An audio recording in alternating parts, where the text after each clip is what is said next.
Quando a gente está naquele momento, né, que o ginecologista já fez o screening de tudo que ele precisava fazer naquela paciente, não encontrou nada nela que poderia ser a causa de um fator, né, de infertilidade, agora é a vez dele. Quando é a vez dele, por onde que a gente tem que começar? O básico de investigação, que é uma boa realização de um exame físico, um perfil hormonal desse paciente completo, uma boa ultrassonografia da região testicular e o espermograma formam os pilares da investigação. A gente tem alguns testes novos, dentre eles esse teste que a gente vai falar um pouco mais profundo hoje, que é o teste de fragmentação de DNA espermática, que é um teste que pode ser alterado num homem que tem espermograma normal. Claro. Então, até alguns anos atrás, era um casal de infertilidade sem causa aparente, mulher sem nenhuma alteração, homem sem nenhuma alteração, espermograma normal. E agora, recentemente, a gente tem uma série de trials mostrando que a gente tem uma porcentagem na literatura variando de 8%, alguns trabalhos até 15% de espermograma normal com fragmentação alterada.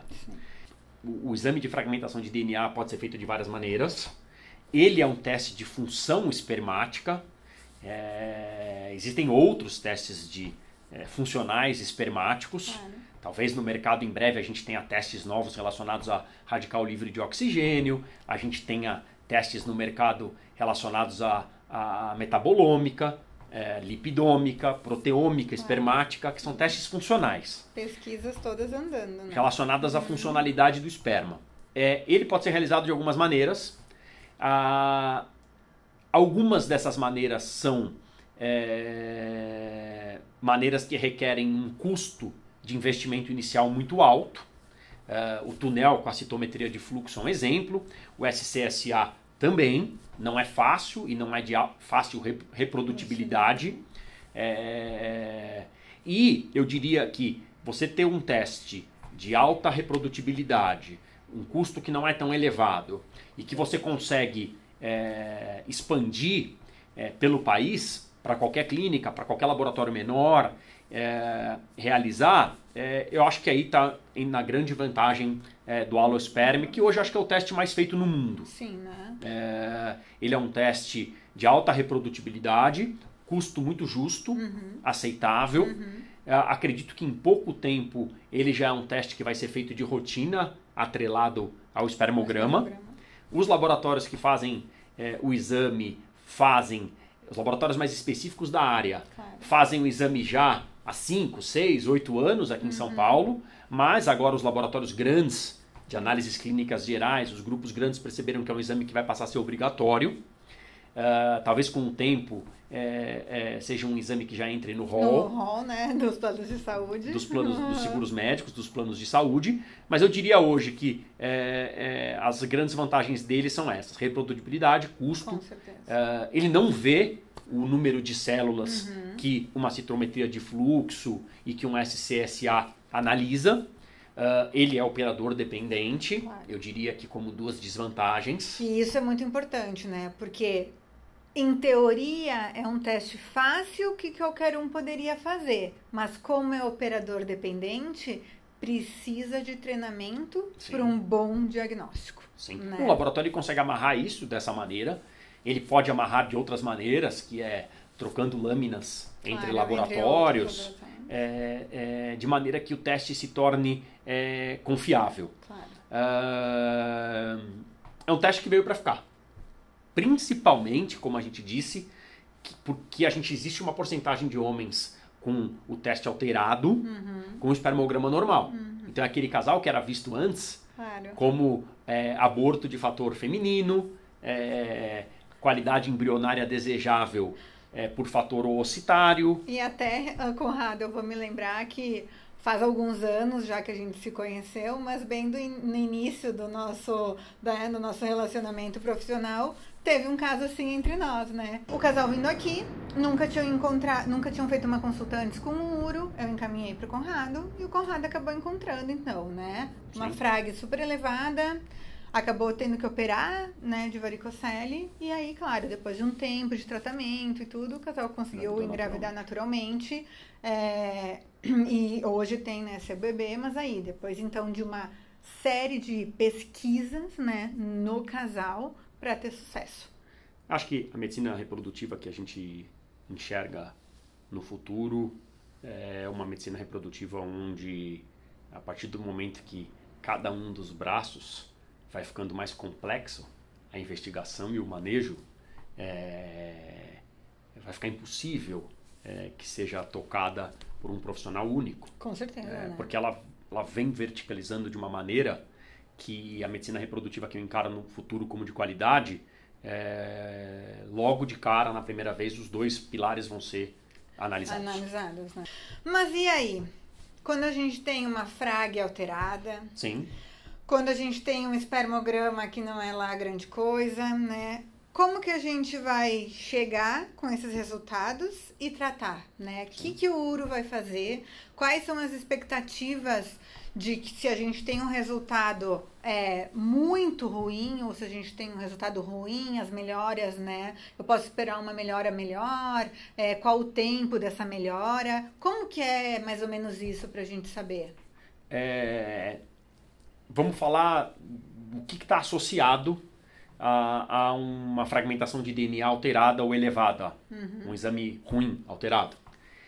Antes disso, algo que a gente vem percebendo no nosso dia a dia é que antes de entrar no campo de investigação, a fragmentação alta, a gente está tendo muita contraprova de exame melhor se o homem fizer o exame com abstinência curta, tá?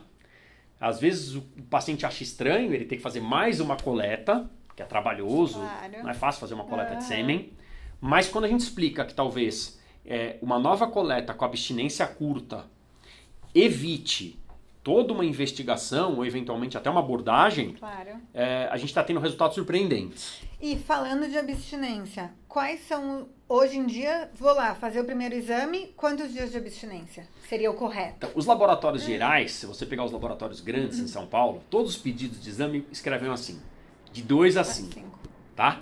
O que tem sempre nos o que é um contrassenso, porque ninguém tenta engravidar de 5 em 5 dias, não, ejaculando.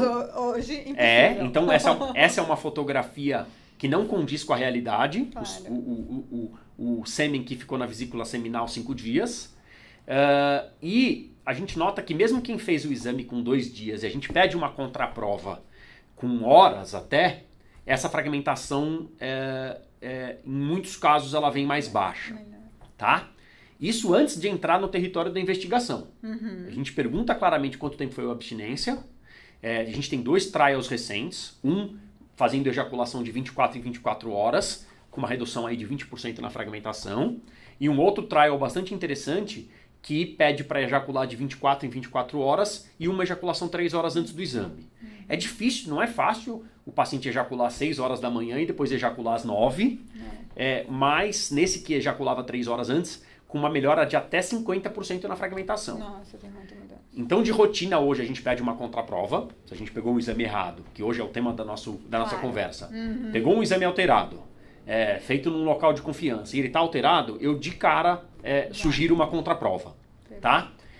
Se, durante o processo que ele vai fazer essa contraprova com abstinência curta, ele já tiver fatores modificáveis, eu já vou falar sobre esses fatores que a gente vai abordar aqui, em paralelo à programação dele para fazer a contraprova. E eu sempre oriento na contraprova que ele ejacule na noite anterior ao exame. Tá? Às vezes não é fácil ejacular 3 horas antes, eu oriento e falo, olha, vamos fazer uma contraprova desse exame? E eventualmente por compliance eu sugiro até mudar às vezes o local onde ele vai fazer e ejacular bem à noitão e fazer um segundo exame. Com relação aos fatores associados, eu destacaria alguns que são muito importantes hoje. Tabagismo, tá? O tabagismo está associado a uma produção de radical livre de oxigênio mais alta no sêmen. A gente tem uma série de estudos em ratos, mostrando o aumento dos ROS, das espécies livres de oxigênio, radicais livres de oxigênio. Então o tabagismo é um fator associado. O espermograma com uma quantidade de leucócitos elevada. seja por um processo inflamatório ou seja por um processo infeccioso. Nessa hora eu sempre pergunto para o casal se tem o hábito de prática de sexo anal sem camisinha. Eu pergunto, que está comumente associado à inflamação / infecção no sêmen. Obesidade é algo que já tem uma série de trials em humanos mostrando que aumenta a fragmentação de DNA. E o clássico que é a varicocele.